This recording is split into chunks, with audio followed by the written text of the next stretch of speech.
Assalamualaikum warahmatullahi wabarakatuh.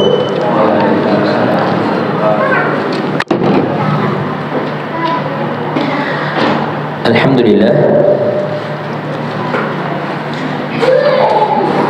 Alhamdulillahilladzi arsala rasulahu bil huda wa dinil haqq liyudhhirahu 'alad dini kullih wa kafaa billahi shahida.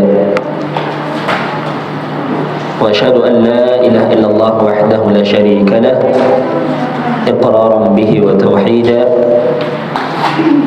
Wa asyhadu anna Muhammadan 'abduhu wa rasuluh sallallahu alaihi wa ala alihi wa sahbihi wa sallama tasliman mazida.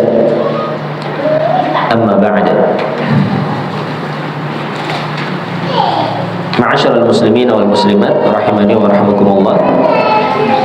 Alhamdulillah, tiada bosan-bosannya marilah kita senantiasa meningkatkan rasa syukur kita kepada Allah Subhanahu wa taala atas limpahan nikmat yang telah Allah Subhanahu wa taala berikan kepada kita, sehingga kita masih diberikan kesempatan untuk hadir di salah satu majelis dari majelis-majelis ilmu, yang tentunya kita berharap majelis kita ini akan menjadi salah satu amalan yang dengannya Allah Subhanahu wa taala akan memudahkan bagi kita jalan menuju ke syurganya kelak.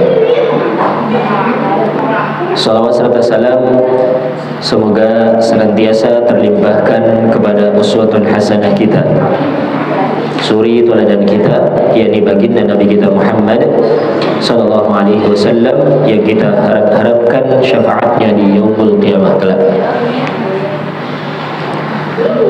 Ma'asyiral muslimin wal muslimat rahimani wa rahimakumullah. Perlu kita tahu bahwasanya duduknya kita di masjid setelah kita melaksanakan salat wajib,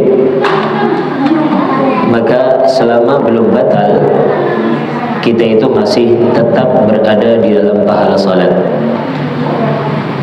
Para malaikat akan bersolawat untuk mereka, orang-orang yang duduk di masjid setelah selesai salat selama belum batal.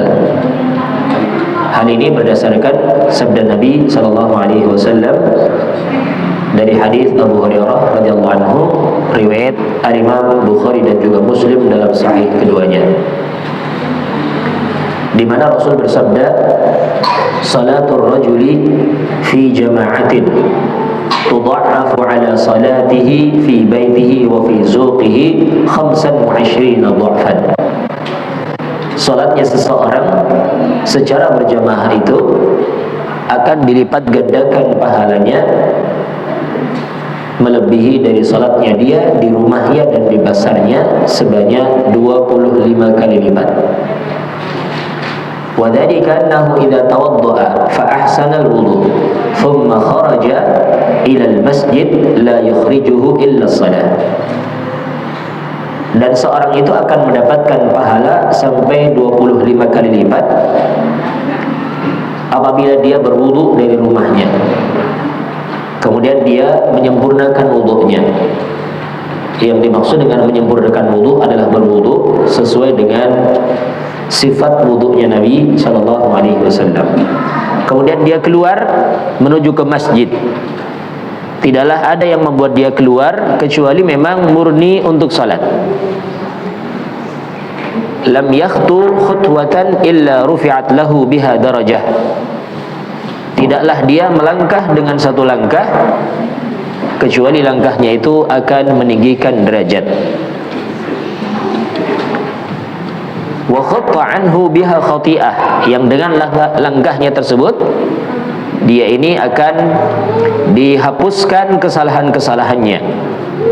Fa idza shalla lam tazal al malaikatu tusalli alaihi ma dama fi musallahu ma lam yahdith. Dan apabila seseorang menunaikan salat, maka malaikat akan terus-menerus bersolawat untuknya selama dia berada di tempat salatnya, selama dia belum berhadas, belum batal dari wudunya. Kemudian malaikat mengatakan, yakni Allahumma salli alaihi, ya Allah berikanlah salawat untuknya, Allahumma arhamhu, ya Allah rahmatilah dia. Wala yazalu ahadukum fi salatin man tadhara salat. Dan terus menerus seseorang berada di dalam pahala salat selama dia masih menunggu salat. Sehingga duduknya kita setelah kita selesai melaksanakan yakni salat maghrib tadi untuk menunggu salat isya, sekedar duduk saja itu sudah ada pahala. Sekedar duduk saja ini malaikat akan terus bersolawat untuknya. Apalagi ketika kita isi duduknya kita ini menunggu waktu salat isya dengan kajian-kajian ilmu agama, tentunya lebih besar lagi pahalanya. Sehingga siapa yang menyadari kalau dirinya itu banyak kesalahan, banyak perbuatan dosa, maka berlama-lamalah duduk di masjid. Karena dengan duduknya seorang di masjid, para malaikat akan mendoakan ampun untuknya. Al-Imam Ibnu Battah di dalam syarahnya terhadap Sahih Bukhari, beliau mengatakan, "Man kana katsirud dzunub wa arada an yuhattaha Allahu anhu bighairi ta'bin falyaghtanim mulazamata musallahu ba'da salat liyastakthira min du'a'il malaika wa istighfarihim lahu." Al-Imam Ibnu Battah rahimahullah ta'ala mengatakan, barang siapa yang menyadari kalau dosanya itu banyak dan dia ingin untuk menghapuskan dosa-dosanya, dan dia ingin Allah menghapuskan dosa-dosanya dengan tanpa bersusah payah, hendaklah dia menggunakan kesempatan mulazamatu musallahu. Dia terus-menerus berada di tempat salatnya. Setelah dia salat, hendaklah dia terus-menerus berada di tempat salatnya, agar supaya dia lebih banyak mendapatkan doa dari para malaikat dan istighfarnya mereka, para malaikat untuk orang-orang yang duduk di tempat salatnya. Ini kerja cerdas, cuman sekedar duduk, akan tetapi Allah menghapuskan dosa-dosa kita. Duduk saja, meskipun cuma sekedar duduk saja, ini sudah didoakan oleh para malaikat dengan doa ampunan, dengan doa rahmat. Apalagi kalau kita isi duduknya dengan zikir, dengan baca Quran, dengan kajian-kajian ilmu agama, tentunya lebih besar lagi pahalanya.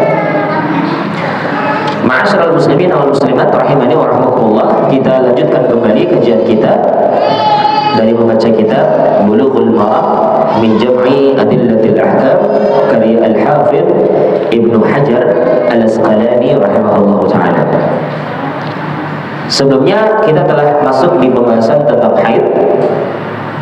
Kita telah membacakan hadis dari Aisyah radhiyallahu ta'ala anha terkait dengan keadaan salah seorang sahabiah Nabi, yakni Fatimah binti Abi Jahsy, yang mana beliau ini pernah mendapatkan ujian berupa darah yang terus-menerus keluar tanpa dibatasi waktu, ya.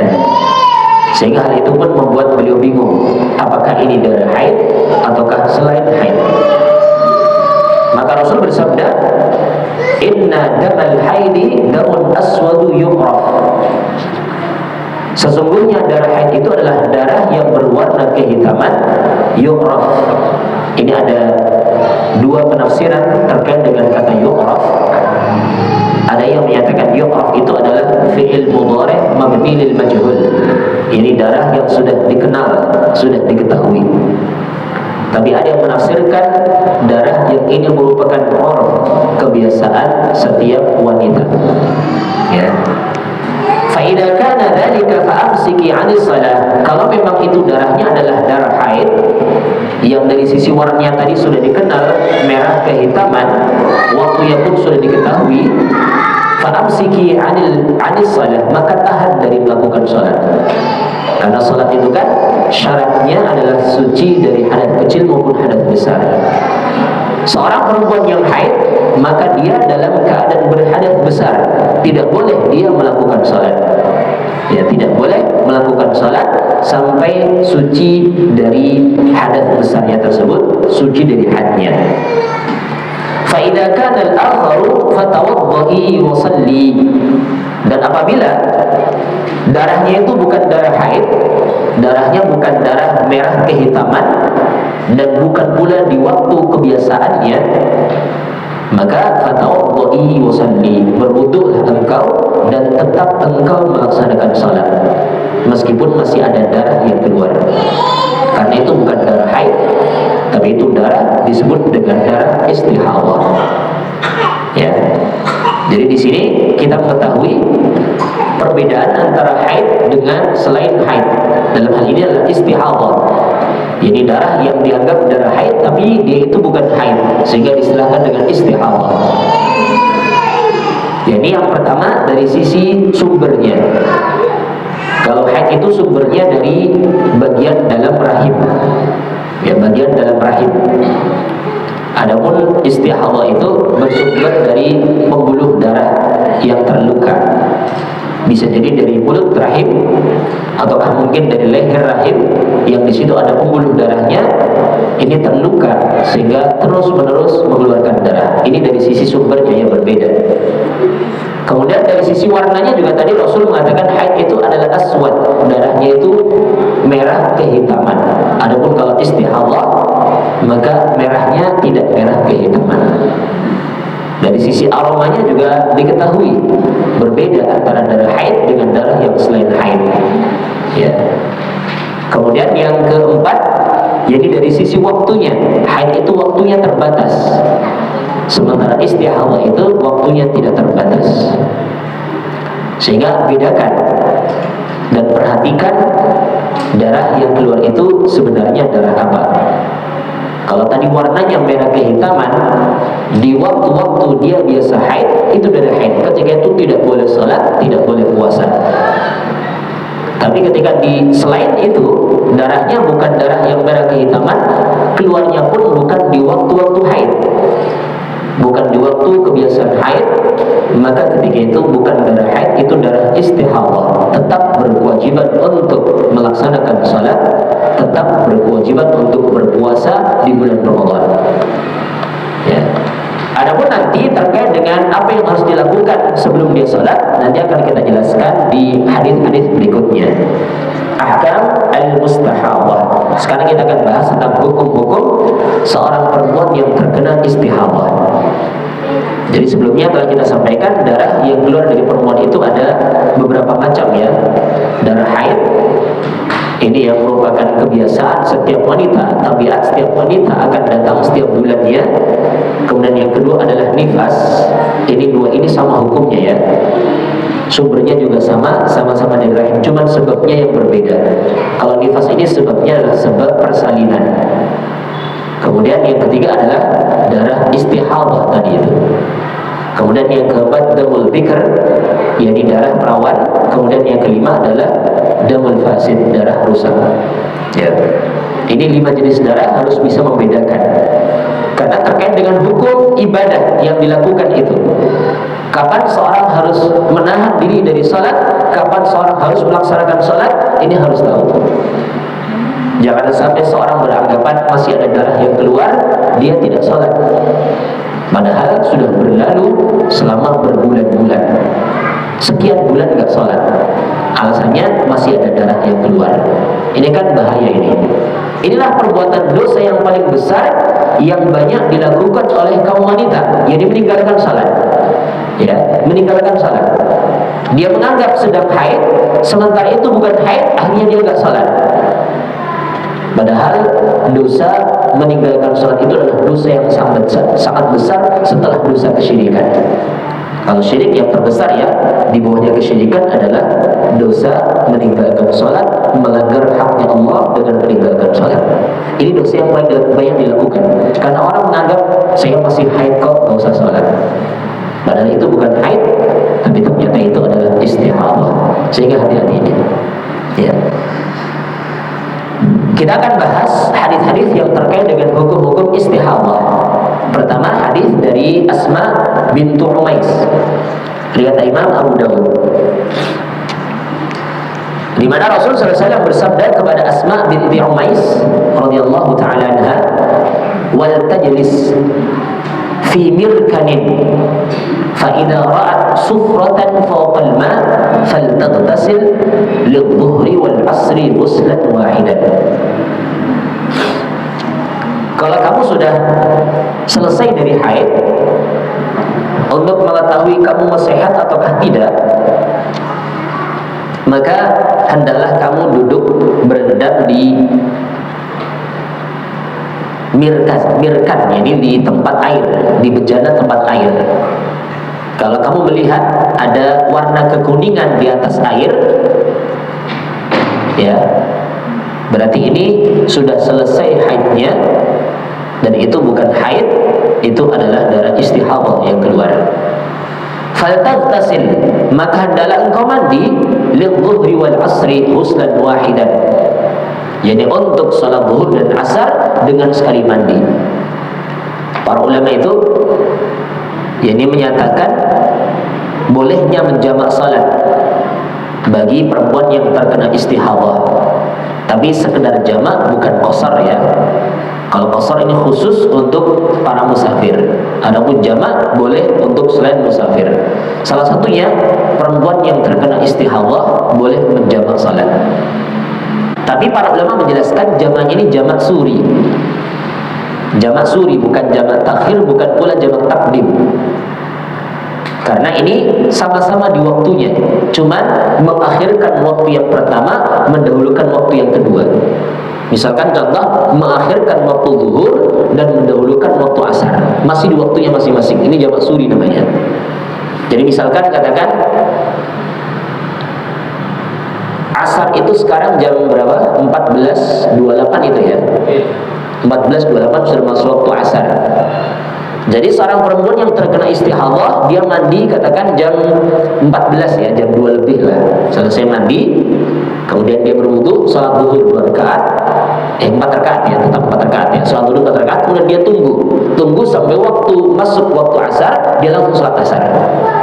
Namanya maksuri ya. Demikian pula dengan maghrib dan isya. Sekarang isya masuk waktu adalah jam berapa itu? 18.43 ya. 18.43 ya. Jadi misalkan seorang yang terkena istihadah, nanti dia mandi katakan jam 18.30. Kemudian dia mandi, setelah itu dia salat maghrib 3 rakaat tetap. Kemudian datanglah masuk waktu isya, dia salat isya langsung. Jadi seperti itu namanya jamak suri. Mendahulukan, mengakhirkan waktu yang pertama, yakni mendahulukan waktu yang kedua, salat yang kedua. Kalau subuh tidak ada gandengannya, subuhnya sendiri. Jadi bangun tidur, mandi, kemudian salat subuh. Jadi sehari mandinya 3 kali, tapi bukan minum obat, ini mandi ya. Seperti itu yang dilakukan oleh perempuan yang terkena istihadah ya. Ini lebih ringan daripada setiap kali mau sholat mandi. Tidak 5 kali, cukup 3 kali saja. Ini ringan ya, lebih ringan daripada yang mandi setiap kali sholat ya. Sehingga harus menyatakan wal taghtasil lil maghrib wal isya ghuslan wahidan. Hendaklah dia ini mandi untuk maghrib dan isya dengan sekali mandi. Wa taghtasil lil fajri ghuslan wahidan. Demikian pula dia mandi untuk salat subuh, salat fajar sekali mandi. Wa tatawadda fi ma baina dzalik. Adapun di antara dua waktu itu cukup baginya untuk berwudu. Ya, cukup bagi untuk berwudu, tidak perlu mandi lagi. Ini terkait dengan perempuan yang terkena istihadah. Dianjurkannya itu adalah untuk mandi setiap kali mau sholat. Tapi ada keringanan, bisa menggabungkan 2 sholat, mandinya cukup sekali. Tapi wudhunya nanti tetap 2 kali ya. Jadi kalau selesai sholat zuhur tadi, dia nunggu sebentar, masuk waktu asar, dia wudhu lagi, dan kemudian sholat. Cukup wudhu saja, tidak perlu untuk mandi lagi. Demikian pula ya, mandi untuk maghrib, dia salat maghrib, setelah salat maghrib tunggu sebentar, masuk waktu isya, wudhu lagi, dan kemudian baru salat isya. Kemudian untuk sholat subuh setelah mandi, kemudian sholat subuh, seperti itu. Ini yang Rasul yang diajarkan kepada salah seorang sahabiah, Asma bintu Umais radhiyallahu taala anha, ketika beliau terkena istihadah. Dari sini kita tahu seorang perempuan yang istihadah, meskipun masih ada darah yang keluar, mohon maaf, dari kemaluan, tetap diwajibkan untuk salat dan disunnahkan bagi dia jadi untuk mandi setiap kali salat. Ataukah tadi pilihan yang kedua, mandi untuk 2 salat. Jadi sehari mandinya 3 kali dan diwajibkan untuk berwudu setiap kali mau salat. Kalau wudu wajib. Jadi kalau mandi tadi sunnah setiap kali salat, ataukah tadi untuk 2 salat 1 kali mandi. Wudunya tetap setiap kali salat 1 kali wudu. Ya. Meskipun belum batal dari sisi dia belum ada yang keluar. Maksudnya angin yang keluar tidak. Cuman kan mengalir darah terus dari kemaluannya, mohon maaf ya. Berarti kan ini ada sesuatu yang keluar. Dan sesuatu yang keluar dari kemaluan itu asalnya adalah membatalkan salat. Cuman ini dalam keadaan darurat. Nggak bisa dihentikan kecuali hanyalah dengan pembalut, di stop dengan alat tertentu dengan pembalut. Maka ketika itu berarti kan setelah dia selesai sholat, dia wudhu lagi untuk sholat yang kedua. Karena ketika itu sudah dihukumi batal karena ada yang keluar dari kemaluannya, yaitu darah istihadah tadi itu. Kita lanjut di hadis yang selanjutnya, hadis dari Hamnah binti Jahsyin. Jadi ada sahabiah Nabi ini yang dulu ini tertimpa jadi musibah, cobaan berupa istihadah. Ada 3 sahabiah Nabi ya. Pertama Fatimah binti Abi Hubaish, yang kedua Asma bintu Umais, yang ketiga adalah Hamnah binti Jahsyin. Ini kayak 3 sahabiah Nabi yang dalam tanda kutip mungkin punya kelainan dengan perempuan-perempuan yang lain. Perempuan lain ini, sahabiah-sahabiah yang lain itu, jadi haid itu setiap bulan. Ada waktu yang pasti, tapi 3 perempuan ini tidak ada waktu yang pasti, terus darahnya keluar. Ya, sehingga ini menjadi ilmu bagi kita generasi yang datang setelahnya. Hamnah bintu Jahsyin mengatakan, kuntu ustahadu haidatan kathiratan syadidatan. Aku dulu pernah tertimpa istihadah seperti halnya haid, darahnya seperti haid, tapi cuma keluarnya terus menerus, tidak henti-hentinya. Fa'ataitu Nabiya sallallahu alaihi wasallam astaftihi. Aku pun datang kepada Nabi sallallahu alaihi wasallam untuk meminta fatwa kepada beliau terkait dengan kasus yang menimpaku. Ini penuturan dari Hamnah binti Jahsyin radhiyallahu ta'ala anha. Beliau tertimpa ujian berupa darah yang keluar terus menerus. Kemudian beliau pun datang kepada Nabi untuk meminta fatwa. Ya. Dari sini kita mengetahui pentingnya seorang itu bertanya kepada orang yang mengetahui ilmu. Allah menyatakan, fas'alu ahla dzikri in kuntum la ta'lamun. Tanyalah kepada ahli dzikir, kepada ahlul ilm ketika kalian tidak mengetahui suatu urusan, apalagi ini urusan ibadah. Salah satu syarat ibadah jadi suci dari hadas kecil maupun besar, sehingga kita harus bertanya kalau kita nggak tahu. Jangan mentang-mentang masih keluar darah dia nggak mau sholat, sampai berbulan-bulan nggak mau sholat, alasannya ini masih keluar darah.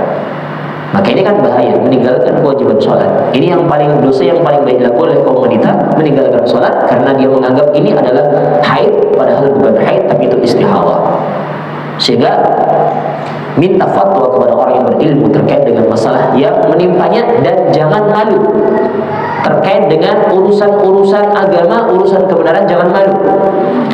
Sebagaimana kemarin telah kita sampaikan, ada salah seorang sahabiah yang tanya kepada Rasul tentang ihtilam bagi perempuan. Beliau pun bagus di dalam mendahului pertanyaannya, innallaha la yastahyi minal haqq. Sesungguhnya Allah tidak malu dari kebenaran. Aku pun tidak malu untuk bertanya tentang kebenaran. Ya, ada sahabat yang seperti itu. Adabnya mereka ketika bertanya masalah-masalah yang terkait dengan kemaluan, mereka muqaddimahi dulu dengan innallaha la yastahyi minal haqq. Allah tidak malu dari kebenaran.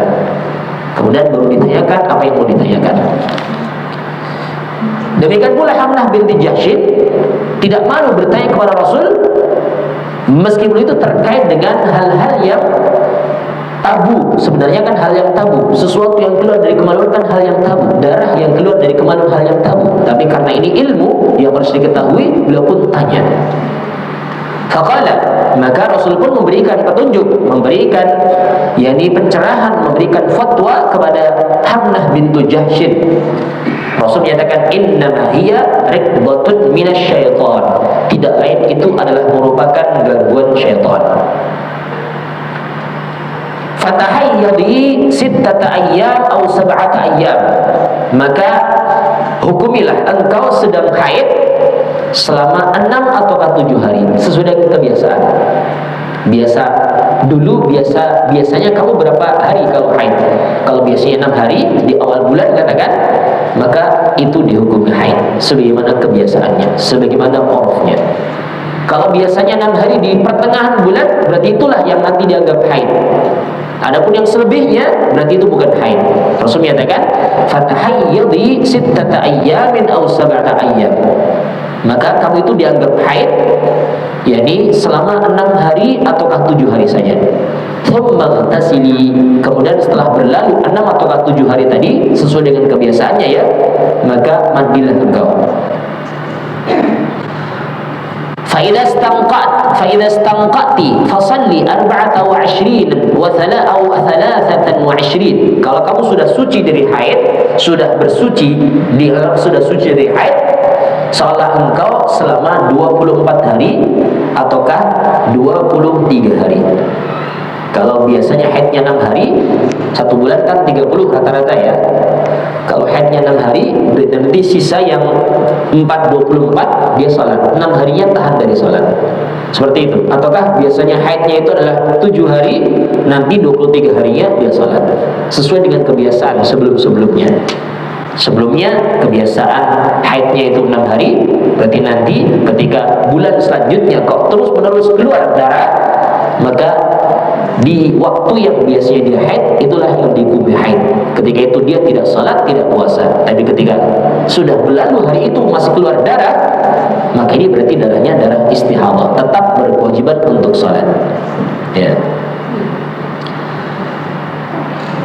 فإذا استفتأت فصلي 24 أو 23 وصومي وصلي. Kalau kamu sudah suci dari haid tadi itu, salatlah kamu selama 24 hari atau 23 hari. Puasalah kamu dan salatlah kamu setelah berlalu hari-hari haidmu. Fa inna dzalika yujzi'uka, maka hal itu telah mencukupi bagimu. Yujzi'uki, hal itu telah mencukupi bagimu. Wa kadzalika faf'ali kulla syahrin. Demikian pula lakukan seperti itu setiap bulan. Meskipun masih keluar darah, maka yang dianggap haid itu adalah hari-hari yang biasa dia haid saja. Selebihnya tetap dia berkewajiban salat, berkewajiban puasa di bulan Ramadan. Lakukan setiap bulan. Karena tahidun nisa, sebagaimana kaum wanita kebanyakannya itu juga mereka itu ada mengalami masa-masa haid, ada mengalami masa-masa suci. Maka ikuti kebiasaan kaum wanita. فإن قويت على أن تؤخري الظهر وتعجلي العصر ثم تغتسلي حين تطهرين وتصلي الظهر والعصر جميعا ثم تؤخرين المغرب والعشاء ثم تغتسلين وتجمعين بين الصلاتين فافعلي وتغتسلين مع الصبح وتصلين. قال وهو أعجب الأمرين إلي. Rawahu al-khamsah illa an-Nasa'i wa sahahahu at-Tirmidzi wa hasanahu al-Bukhari. Kemudian Rasul menyatakan, kalau kamu mampu, maka boleh bagimu untuk mengakhirkan waktu zuhur dan menyegerakan waktu asar. Ya, setelah kamu suci, mandilah kamu, kemudian salat zuhur dan salat asar dengan menggabungkan tadi. Maksudnya mengakhirkan waktu zuhur dan mendahulukan waktu asar. Kemudian tundalah untuk melaksanakan salat maghrib dan juga salat isya. Kemudian mandi dan mengumpulkan di antara salat tersebut tadi itu. Ini yang disebut dengan jamak suri tadi ya. Kemudian kalau kamu mampu seperti itu lakukan. Ya. Kemudian mandilah engkau bersama dengan salat subuh dan salatlah kamu. Ketika waktu salat subuh datang, mandi bersuci kemudian salat subuh. Rasul menyatakan wa huwa a'jabul amrayni ilayya. Itulah dua perkara yang paling aku takjub dengannya, ya, Itulah yakni perkara yang paling takjub dengannya di antara dua perkara yang ada. Ya, karena memang asalnya itu dianjurkan bagi setiap perempuan yang istihadah itu mandi setiap kali mau sholat. Ini asal anjurannya ya. Setiap kali mau sholat mau mandi, cuma dia kan berat. Mandi sehari harus 5 kali, berat. Sehingga boleh mengambil yakni pendapat yang kedua tadi, cara yang kedua tadi, yakni cukup sholat sehari sebanyak 3 kali. Untuk zuhur dan asar, jadi maksudnya apa? Mandinya ya, mandinya cukup 3 kali. Ya, 3 waktu berarti untuk sholat, mandi untuk sholat zuhur dan asar, mandi untuk sholat maghrib dan isya, dan mandi untuk sholat subuh. Ini yang Rasul lebih suka daripada memberatkan umatnya sholat, jadi mandi setiap kali mau sholat. Kita lihatkan di hadis yang lain dari hadis Aisyah radhiyallahu taala anha, anna umma Habibah binti Jahsy syakarat atau syakat ila Rasulillah sallallahu alaihi wasallam ad-daman. Faqala imkuthi qadra ma kanat tuhbisuki haydatuki thumma ightasili. Fakanat taghtasilu li kulli salatin, rawahu Muslim. Dari Aisyah radhiyallahu taala anha, beliau menceritakan bahwa dulu pernah Ummu Habibah binti Jahsy mengadukan kepada Rasulullah SAW tentang darah yang terus-menerus keluar. Rasul menyatakan, imkuthi qadra ma kanat tahbisuki haydatuki. Tahan dirimu dari melakukan salat, yakni sekadar masa haidmu telah menahanmu dari salat. Maksudnya kalau datang waktu haid, tahan dari salat. Ya, tapi kalau sudah berlalu waktu haidnya, meskipun masih darah masih keluar, maka mandi dan sholat. Ya, meskipun itu darah masih keluar, kalau sudah berlalu hari-hari haid, biasanya ketika itu wajib untuk mandi dan kemudian melaksanakan kewajiban sholat. Dan Ummu Habibah dahulu beliau mandi setiap kali mau sholat. Ini riwayat Imam Muslim rahimahullah taala. Ini perbuatan Ummu Habibah, mandi setiap kali mau sholat. Berarti mandinya sehari 5 kali. Ini Ummu Habibah bintu Jahsy radhiyallahu taala anha. Wa fi riwayat al-Bukhari, wa tawadda'i li kulli salatin, dan berwudulah engkau setiap kali mau sholat. Ini karya apakah riwayat Imam Abu Daud dan selain beliau dari yakni sisi yang lain, dari riwayat yang lain ada tambahan dengan wa tawadda'i li kulli salatin, berwudulah engkau setiap kali mau salat. Kemudian selanjutnya wa an Ummi Athiyyah radhiyallahu ta'ala anha qalat kunna la na'uddul qudrata was-sufrata ba'da tuhri syai'an, rawahu al-Bukhari wa Abu Daud wal lafdhu lahu. Dari Ummu Athiyyah radhiyallahu ta'ala anha, beliau mengatakan, dahulu kami tidak menganggap al-qudrah dengan kaf ya, bukan dengan qaf. Kalau qaf ini kan yakni qudrah, yakni kemampuan ya. Di sini bukan pakai qaf tapi pakai kaf. Kunna la na'uddu al-qudrata was-sufrata ba'da tuhri syai'an. Kami dahulu tidak menganggap darah yang keruh ataukah darah yang kekuningan setelah suci dari haid, kami tidak menganggap itu sebagai haid. Tapi itu hanyalah sekedar gangguan-gangguan sedikit, kotoran yang keluar. Karena terkadang ada sesuatu yang keluar, mohon maaf, dari kemaluan ya. Terkadang ada cairan keputihan, ada yang semisal dengannya, ini tidak dianggap haid.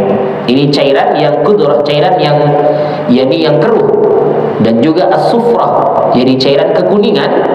Ini Ummu Athiyyah mengatakan kami tidak menganggap itu sebagai haid setelah itu berlalu dari hari-hari haid. Kalau sudah suci kok ada yang keluar lagi seperti itu, tidak dianggap sebagai haid. Tapi kalau cairan itu keluar di waktu haid, yaitu haid, masuk hukum haid. Tapi kalau di luar waktu haid, maksudnya setelah suci dari haid, yakni para sahabiah dahulu tidak menganggap itu sebagai haid, tapi itu sebagai kotoran biasa yang keluar dari kemaluan. Sehingga mereka tetap melaksanakan sholat, tetap berpuasa di bulan Ramadan, meskipun ada cairan keruh ataukah cairan kekuningan yang keluar. Karena itu bukan haid, itu sekedar kotoran saja. Ya, ini terkait dengan apa? Yakni sesuatu yang keluar, yang itu bukan dihukumi dengan haid, bukan bulan istihadah, tapi nanti dimasukkan kalau memang itu bercampur dengan darah, itu darahnya adalah damul fasid, darah rusak. Karena keluar bukan di waktu haid, bukan pula di waktu nifas, bukan pula terus menerus. Kalau terus menerus kan jelas tadi istihadah. Adapun yang kudrah dan sufrah ini dianggap sebagai kalau bercampur dengan darah itu damul fasid, darah rusak, dan tidak dianggap sebagai haid, sehingga tidak menghalangi seorang perempuan dari melaksanakan kewajiban salat, puasa, dan yang semisal dengannya. Ini alhamdulillah selesai pembahasan terkait dengan hukum-hukum haid dan istihadah. Tinggal selanjutnya pembahasan terkait dengan istimta' bil haid, tentang bersenang-senang dengan seorang perempuan yang haid. Ini hukumnya boleh ataukah tidak? Kalau boleh, bagaimana caranya? Nanti akan dibahas di pembahasan selanjutnya insyaallah. Moga barangkali ada pertanyaan sebelum kita lanjutkan ke pembahasan yang selanjutnya. Nanti pembahasan selanjutnya terkait dengan bersenang-senang dengan istri yang sedang haid. Boleh ataukah tidak? Kalau boleh, bagaimana batasan-batasannya? Insyaallah nanti akan kita lanjutkan di selanjutnya, di hadis-hadis selanjutnya. Monggo, barangkali ada pertanyaan. Sementara cekap Pak Ustaz. Oke, barakallahu fiikum. Kita tutup dengan khutubatul majelis. Subhanakallahumma wa bihamdika asyhadu an la ilaha illa